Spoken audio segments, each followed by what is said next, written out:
Respeta los límites de velocidad en zonas urbanas y periferia. Recuerda que 50 kilómetros es la clave. Servicio informativo, Radio Municipal. Información, diálogo y análisis con nuestros invitados.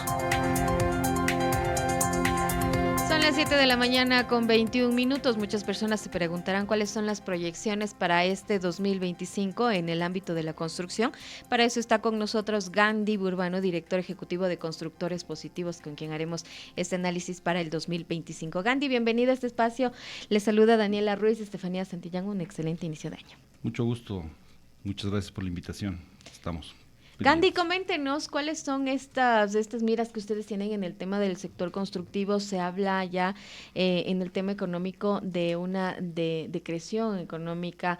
¿Cómo afectará esto en el tema de la construcción o cómo miran ustedes que haya estas posibilidades de que la gente siga construyendo o que se paralice? ¿Qué avisoran ustedes para este 2025?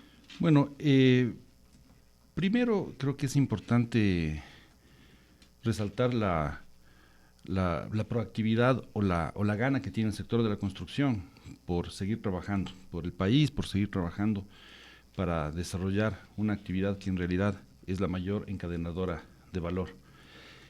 Básicamente se ha venido viendo afectado, lo hemos venido denunciando, lo hemos venido conversando, discutiendo con los gobiernos de turno que han estado ahí, en lo que le compete a los gobiernos. Y por el lado privado, pues lógicamente utilizando los mecanismos más modernos, más innovadores para poder continuar con la actividad en los mejores términos.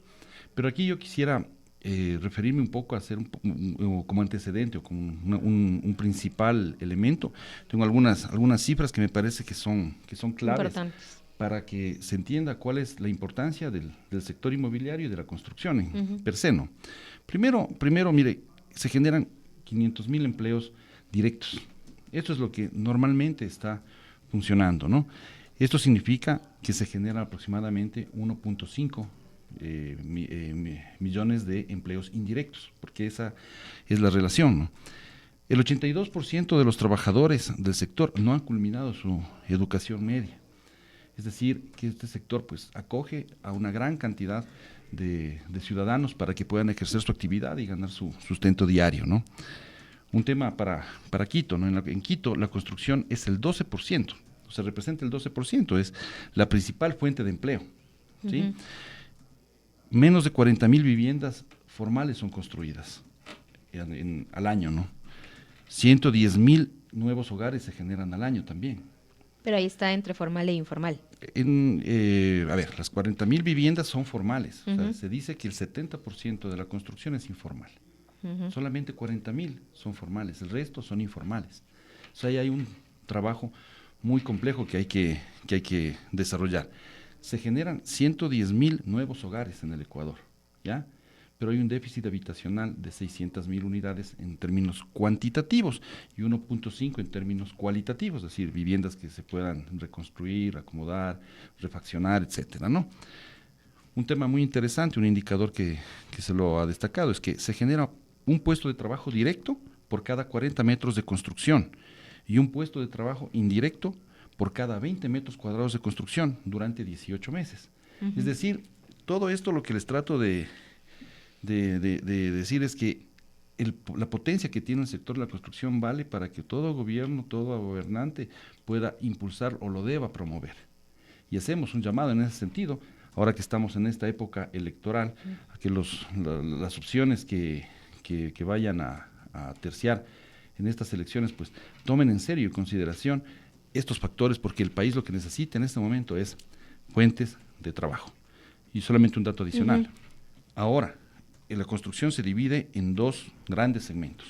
Todo lo que es la infraestructura, que son hospitales, carreteras, etcétera, y todo lo que es la inversión privada, básicamente vivienda, ¿ya? Hace 10 años la diferencia era 70% versus 30%, es decir, 70% de infraestructura, de obra pública, versus 30% de actividades privadas. Ahora está 50-50, pero hay que considerar que de acuerdo a las últimas cifras emitidas por el Banco Central, el sector de la economía en sí decreció 2.2% en el segundo trimestre. Todavía no tenemos los datos del último trimestre, con apagones, no sé, me da mucha curiosidad ver cómo terminamos el año. Pero desagregando eso, el 17% corresponde al sector de la construcción. Entonces, sí tenemos que tomar medidas que apaleen esta situación que estamos atravesando, y no hay otra manera que lograr estos acuerdos y entendimientos con gobierno y con sector privado. Gandhi, a propósito de estos números que usted da, de todos estos empleos que se generan a través del tema de la construcción, ¿se han visto afectados en los últimos tiempos, sobre todo en esta época de los cortes de energía, el tema de producción, no sé, cómo también bajó en el tema de la construcción? Ahora, no sé cómo reactivar también, cómo debería trabajar el nuevo gobierno para poder seguir potenciando el tema del sector de la construcción, hablando de obra pública, ¿no? De que ustedes también están ahí y que pueda elevar a ese 70% que por lo menos tenían antes. Por supuesto, excelente, y gracias por la pregunta. Tiene que reactivar las alianzas público-privadas. Hay que modernizar ese esquema estatista y hay que transformar esto en una suerte de que el privado venga a invertir, pero para eso el privado tiene que tener primero seguridad jurídica, ¿sí?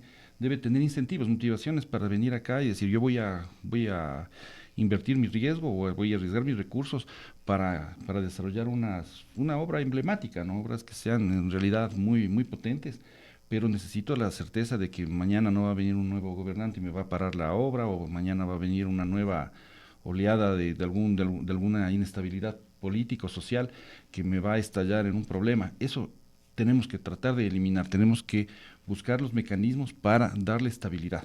En otros países, sin irnos muy lejos, en el Perú, se inauguró hace poco un puerto, ¿no? Y están ahorita ya construyendo un tren bala, ¿no? Ya está en proyecto aprobado, un tren bala. Son obras de infraestructura, y Perú tiene problemas similares a los nuestros a nivel político, tampoco es que sean tan estables como nosotros.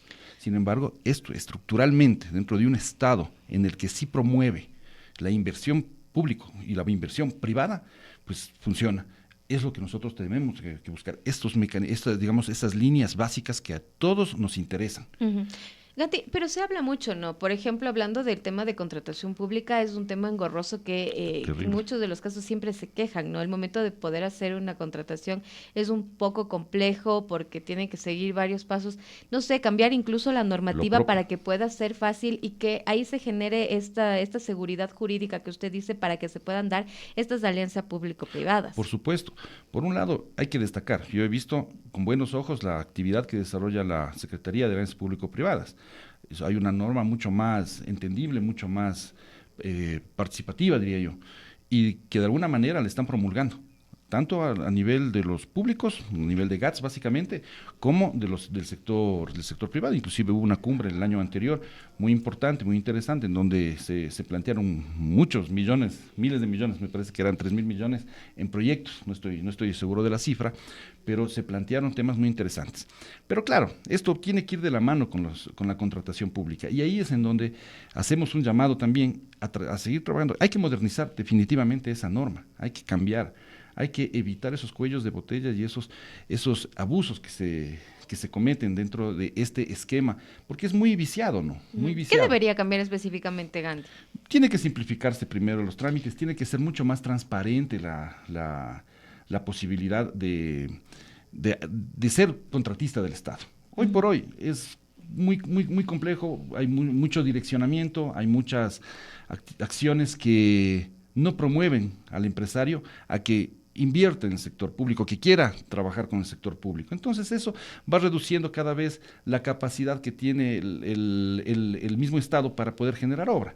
Sí, entonces si usted ve, lanzan un montón de concursos, los concursos al poco tiempo se dan de baja, se declaran desiertos, luego vuelven a contratar y nos pasamos en ese tonteo durante todo el tiempo. Miren, ustedes solamente es cuestión de abrir de cualquier institución pública, sea GAT, sea Gobierno Central, Ministerio de Obras Públicas, los presupuestos asignados no se cumplen, casi nunca, o sea, llegan al 70%, al 60%, en otros casos hasta menos. Entonces, ahí está un problema. ¿Cuál es el problema? La tramitología. ¿Cuál es el problema? La normativa que dé facilidades para que la contratación pública fluya. Y eso es lo que se necesita, pero para eso se requiere una visión estratégica. Sí, una visión estratégica, un cambio del modelo, el chip, hay que cambiar el chip, o sea, no hay que ver al privado como un enemigo, sino al contrario, tienes que atraerle al privado para que siga invirtiendo en el país, porque somos los que creemos en el país, que estamos aquí, Estamos y que hay mucha inversión nacional que está dispuesta a trabajar en esta onda. Peor es que hay también inclusive la posibilidad de traer inversión extranjera, sería fenomenal, ¿no? Pero eso en cuestión de alianzas público-privadas hay que potenciarlas definitivamente. Gani, en las cifras que usted nos daba, nos mencionaba, ¿no?, que se generan alrededor de 500,000 empleos directos. Eso quiere decir que el sector de la construcción realmente se encuentra trabajando, está potenciado, tiene varios proyectos a nivel nacional. Sin embargo, ustedes también presentan molestia, digamos, porque hay algunos obstáculos, digamos, desde el gobierno, desde el Estado. ¿Cuáles son estos obstáculos y cuáles son también las medidas de solución? Porque tenemos ya, este año es un año electoral, seguramente ya los presidenciables, vicepresidenciables estarán listos con propuestas para la ciudadanía, van a presentar sus planes de trabajo. ¿Cuáles serían, digamos, los temas puntuales, los temas más importantes que el sector de la construcción requiere para potenciarlo? Mire, yo creo que hay que trabajar sobre varios ejes, ¿no? Uno de esos ejes sumamente importante, que lo hemos mencionado aquí mismo, es el fortalecimiento de todo lo que es el financiamiento, ¿sí? Uh-huh. No hay manera de construir si no hay financiamiento, no hay manera de generar viviendas si no hay financiamiento, no hay manera de comprar viviendas si no hay financiamiento. Uh-huh. Entonces, sobre esa línea nosotros seguimos insistiendo. De aquí hay dos actores claves. El uno es el BIES, ¿sí? El BIES tiene bajo su responsabilidad la posibilidad de sacar adelante una serie de productos que ellos los tienen, porque son muy buenos productos los que tiene el BIES, para que la sociedad pueda acceder a ellos. El año que cerró, el BIES tenía una meta de 650 millones, ¿ya? No sé con cuánto cerraron con exactitud al momento, pero de acuerdo a las proyecciones y información propia del BIES, si cierran con 550 millones será mucho. Es decir, se van a quedar muy abajo de su programación. Pero ¿ya? Para otorgar el préstamo. Para otorgar el préstamo. Sin embargo, en cambio, si hablamos del crédito quirografario, el crédito quirografario en este año que cerró seguramente estará raspando los 5,000 millones. Entonces, esa desproporción, digámoslo, es inmanejable. Eso lo que está es generando un daño tremendo al mismo afiliado. Nosotros jamás hemos dicho que se cierre el crédito quirografario porque tiene su razón de ser. Uh-huh. Pero que se lo proyecta un crédito de esa naturaleza para que las personas se sobreendeuden en la licuadora, en el teléfono, en la computadora, en la tableta, o en gastos suntuarios. Eso es donde está mal, porque esas personas podrían tranquilamente acceder a una vivienda, que al final de cuentas es ahorro, ¿no? Entonces, esos modelos hay que también tratar de suplantarlos, y eso lo hemos venido diciendo al BIES, y otra vez le pido al señor gerente del BIES que nos tome en cuenta, porque tenemos que trabajar conjuntamente. Para nomás de entregar créditos quirografarios no necesita una estructura tan grande, lo puede hacer el IES tranquilamente. Pero si el BIES fue creado pues justamente para que potencie los créditos hipotecarios, que necesitan mucha más atención, que necesitan mucha más estrategia para colocar, pues son créditos a largo plazo, uh-huh. ¿Sí? Entonces ahí tenemos un elemento. Nosotros le pediremos a los candidatos que el BIES aumente su presupuesto para este año al menos en 800 millones.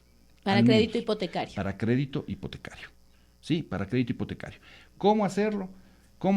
Hay varias estrategias, pero tenemos que trabajar conjuntamente. El BIES tiene la base de datos más rica del país, ¿sí? Uh-huh. A ustedes seguramente les ha llegado un mensaje que dice: usted tiene aprobado un crédito quirografario, ¿no es cierto? Uh-huh. Usted saca el crédito quirografario viniendo acá a trabajar tranquilamente, se mete a la página, genera el crédito y enseguida ya está acreditado en su cuenta. Está bien, no decimos que esté mal, está bien. Sí, debería pero ser ¿por qué no hacemos por el hipotecario? ¿Por qué no hacemos por el hipotecario? Que la gente se endeude en el hipotecario. No podemos seguir viendo al BIES como una institución financiera privada. Ya, el BIES es un banco del afiliado, es un banco que es el brazo financiero de la seguridad social y hay que entenderlo en ese entorno. Uh-huh. Por lo tanto, los recursos que se generan del BIES, van a garantizar las pensiones jubilares en el futuro. Entonces, para eso hay que hacer inversiones también a largo plazo. No estoy en contra de la rentabilidad que le da el quirografario, pero también hay que garantizar la sostenibilidad de la seguridad social. Pero en ese sentido, el hecho de que la gente no esté accediendo a un crédito hipotecario, ¿tiene que ver solo con falta de estrategia del BIES o también tiene que ver con la situación en la que se encuentra en estos momentos el Ecuador? Porque muchas personas dirán, ¿por qué me voy a endeudar? Como usted bien lo decía, un crédito hipotecario será a 15, 20, 25 años plazo y yo no tengo una estabilidad laboral y yo no sé luego de dónde voy a pagar y de hecho debe en estos momentos, no sé cuál será la cifra de personas que están impagas, que están deudoras, que están morosas en créditos hipotecarios en el BIES y eso también termina afectando, digamos, la fluidez del BIES como tal. Entonces, ahí como que confluyen algunos factores. Sí, evidentemente hay una situación económica que está afrontando la sociedad. Evidentemente hay un incremento en el desempleo, o al menos no hay decremento en el desempleo. ¿Ya? Entonces, entendemos esas variables. Sin embargo, de eso yo le voy a hacer una analogía en este caso, si cabe, ¿no es cierto? Si usted tiene una familia en la que está pagando arriendo y tiene la posibilidad de comprarse una casa propia y dice, no me voy a endeudar porque es a muy largo plazo, prefiero pagar el arrendamiento. Cuando las cuotas, con un crédito del BIES, del crédito preferencial que tiene el BIES, o un crédito que viene subsidiado por el Midubi, a través del Midubi, donde la cuota es casi igual a la del arriendo, ¿no le parece que es lo más adecuado comprarse la casa? O sea, igual va a gastar. La diferencia es que en el un caso es dinero que se va. En el otro caso es dinero que se va acumulando en un bien. Entonces, eso yo creo que hay que desmitificar un poco. La sociedad también tiene que ver que tener una vivienda propia ahora es posible. El programa del Midubi también es excelente y ahí tenemos otro lío porque el Midubi nos tiene en veremos, no sabemos qué va a pasar. Hay un pedido de los bancos por incrementar las tasas de interés. Nosotros hemos sido enfáticos en ese sentido. Creemos que es necesario que se arme una mesa técnica. Esto lo discutimos inclusive con el señor presidente de la República en julio del año anterior.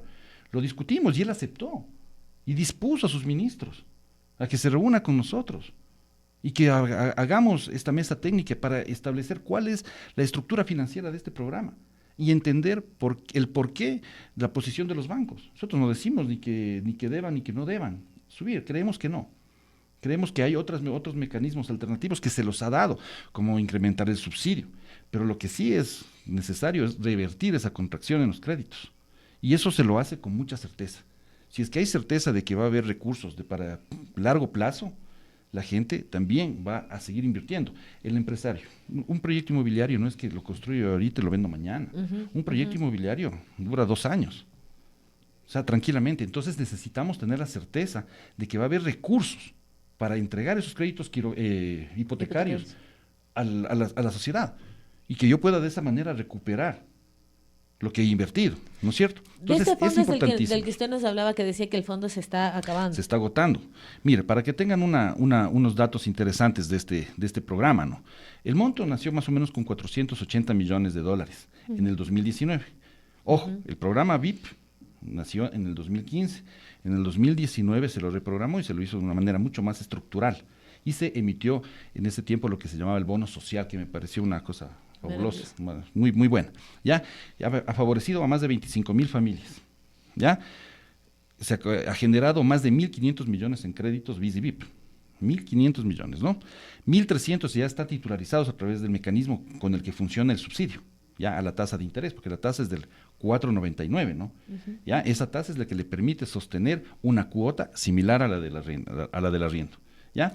Sin embargo de ello, cabe decir que hoy por hoy los fondos ya están prácticamente consumidos, están sobrando 102.5 millones, información que nos ha dado el mismo Midubi. Es decir, que con el ritmo que normalmente se coloca, estos fondos se acaban en diciembre de este año. Claro, justo no, nos da a 100 millones por año más o menos que nos ha durado el fondo. Más o menos. Pero Gandhi, ya para ir cerrando, ¿qué pasa con todas estas viviendas, incluso que ya están listas para ser entregadas? Y vemos, bueno, yo he visto en varios lugares que están ya varios meses, incluso años que están en venta, pero no pueden ser vendidos. No sé, desde ustedes se ha hecho un análisis de cuántos de estos espacios están desocupados, están en venta. ¿Cuáles son esos problemas que hacen que no se puedan comprar, que no se puedan vender?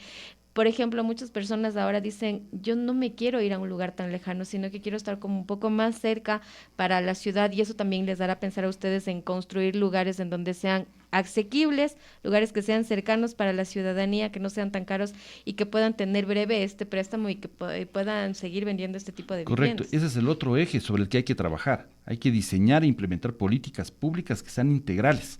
Hay que tener por lo menos una política de vivienda, una política nacional de vivienda, para que justamente podamos contar con suelo adecuado cerca en las centralidades.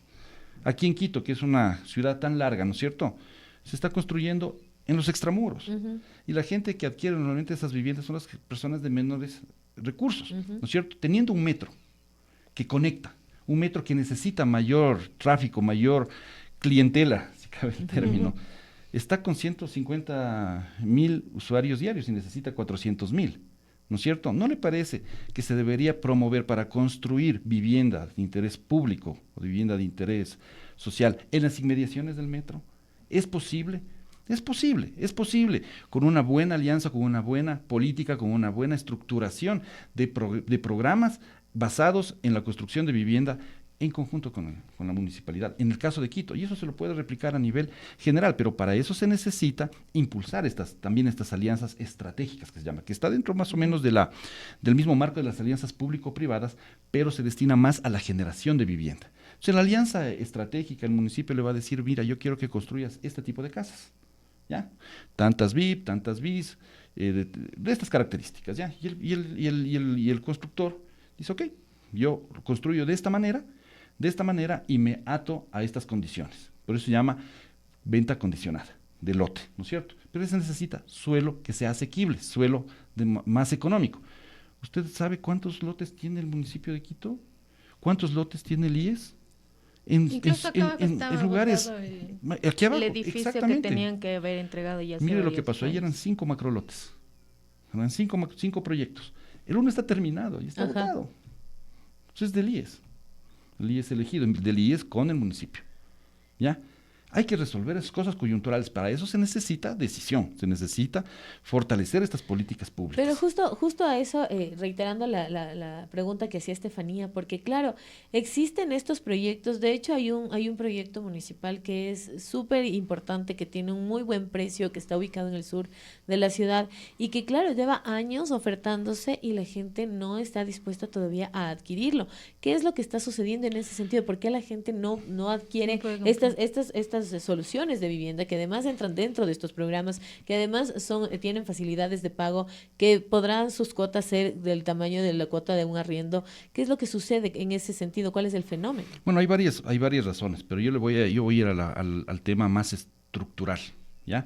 El asunto es que el sector público y las empresas, digamos, no debería tener una empresa de vivienda que construya vivienda, sino que brinde las facilidades para que el privado construya. El privado es el que sabe construir, sabe vender, sabe estructurar el proyecto, etcétera. Si se mete el público es muy complicado, porque tiene muchas trabas, por la misma normativa. En lo público solamente puede hacer lo que está escrito. En el privado puede hacer todo menos lo que está prohibido. Eso marca una diferencia enorme. Entonces, pedirle al público que sea súper eficiente y que sea súper vendedor, que tenga un modelo de negocio, es muchas veces, y qué pena decirlo, muchas veces escuchan la palabra, el funcionario público escucha la palabra modelo de negocio y ya se asusta. Si no tiene nada de malo, si no tiene nada de absurdo. Al contrario, el modelo de negocio es el que le permite lograr el éxito en un X o Y proyecto, sea de lo que sea. Entonces, ahí en el caso específico de los proyectos que usted me señala, el problema principal es ese: zapatero a tus zapatos. No se debió nunca el municipio poner a construir y vender, ni ninguna institución, ¿ya? Salvo el Midubi cuando hace las viviendas que son 100% subsidiadas, que eso ya es otra cosa, que a pesar de ello no es que el Midubi tiene su cuadrilla de constructores, ¿no es cierto? Claro. Lo hace contratando, o sea, con contratistas, digamos, ¿no?